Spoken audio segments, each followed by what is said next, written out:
The cup hit the floor before she even touched it. Hot coffee splattered across her shoes, dark liquid against dark skin. And then came the words that cut deeper than heat ever could. "We don't serve her kind here." Everyone froze. Phones were out.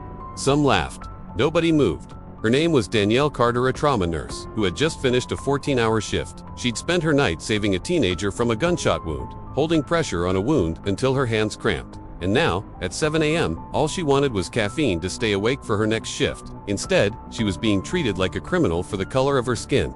Danielle didn't argue. She just stood there, trembling, trying to swallow the humiliation. Her throat burned, but not from the coffee, from holding back tears. Then, from the back of the line, a man's voice broke through the tension. "Pick up that cup." The barista turned, startled. The man stepped forward, gray-haired, steady eyes. "You owe her respect. That uniform she's wearing. It saves lives. You'd be lucky to have someone like her around if you ever need it." Help. Silence. Heavy. Shameful. The barista's face turned red. She picked up a new cup and muttered an apology. But the damage was done. Danielle took the coffee, nodded, and whispered, "You didn't stand up for me. You stood up for what's right. Thank you." The man smiled softly.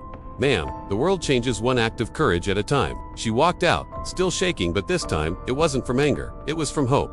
Racism is not always loud. It often hides in the silence of those who watch and do nothing. But one voice, one act of courage, can remind the world what humanity truly looks like.